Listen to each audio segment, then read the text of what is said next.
Hi friends, I have something I would like to show you today.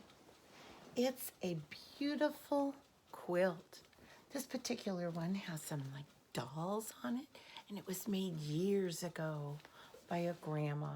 And when you have a beautiful sewn hand treasure like this, it kind of makes you feel warm and cozy knowing that so much love went into it.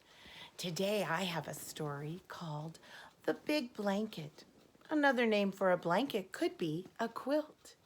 And so put your listening ears on, and today we will read The Big Blanket. The Big Blanket.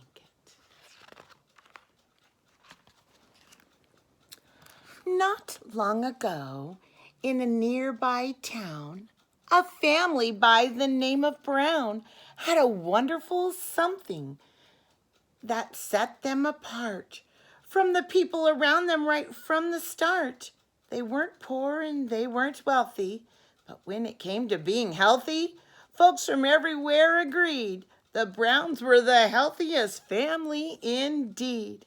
In fact, they just glowed, though no one could have guessed what made them feel so good.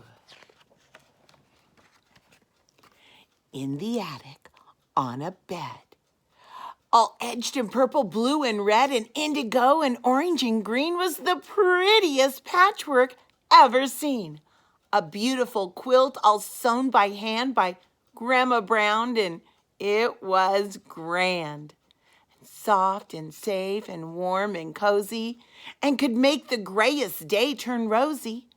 Just by tucking it under your chin, things would start looking up again. Now, while the Browns all agreed that their quilt was a blessing, way down inside they felt something was missing. They wondered and pondered and puzzled it through, and it didn't take long before they knew. As stupendous and tremendous as each of them felt, they just couldn't keep feelings like that to themselves. Lizzie, the sensitive one, said, "I think everyone needs a quilt to fill in the pink." "Just like ours," said Matt, "but much bigger so. Every Steve and Jan and Sue and Joe and Don and Dan and Dee and Dudley can crawl inside and feel snug and cuddly." "Sturdy," said practical Kate, "and strong and stitched very well to make it last long." "Splendid," Mom and Dad concurred, and the children cheered as they gave the word. "We'll make that blanket right away. In fact, why don't we start today?"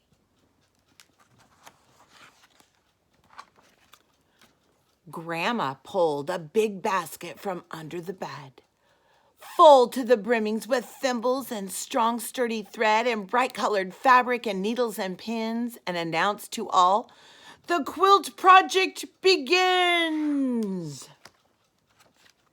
The Browns started sewing and sewing and sewing, and the blanket kept growing and growing and growing, spilling out of the house and into the street, surprising the neighbors who thought, oh, it was neat that a family would undertake something so sweet. They like it so much that they all pitched in too, and the colorful patchwork grew and grew, and crowds started to gather from far and wide to see the big blanket and crawl inside. Folks who'd been feeling under the weather started to feel 1,000 times better. Nervous Nellies calmed down, aching Annies felt great, overeaters decided to try and lose weight. Kids who were skinny and whiny and pale looked hardy, robust, and ruddy and hale. Sad sacks smiled and babies beamed, and folks who were usually grumpy and mean found themselves feeling friendly and sociable. Everyone under the quilt felt wonderful.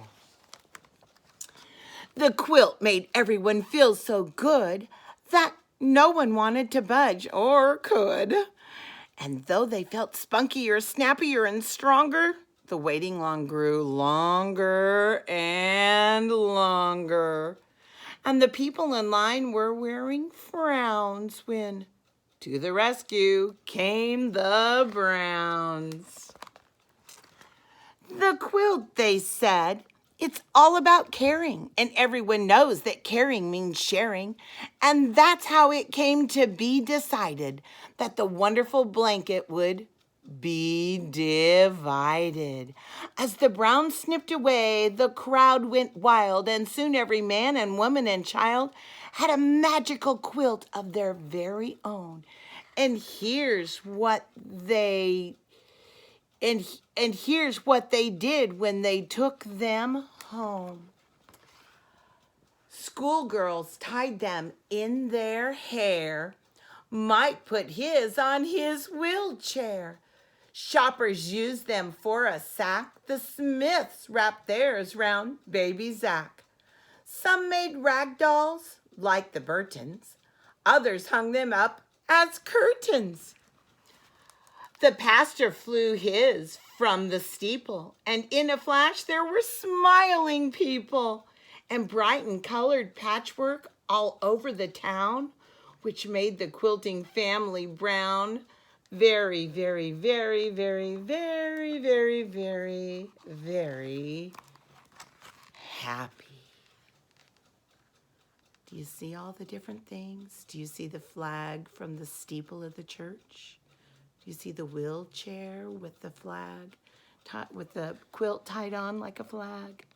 Do you see the grocery bag that looks like a quilt? How about the hair bows? Do you see the hair bows? Do you see the curtains? Do you see the baby wrapped in the quilt? Because they learned that keeping something to themselves wasn't the best thing, but caring meant sharing. They shared their quilt with everyone in town, and everybody felt cozy and warm, and they could take their quilt and tuck it under their chin and feel good again. I hope you can find something that you can share. I hope you have a quilt that you can cuddle up with and just feel awesome. Know that God loves you, and a quilt is like God's arms wrapped around you, holding you tight and keeping you cozy and warm with his love all day and all night. You all have a great day. Stay warm and cozy in the arms of the Lord.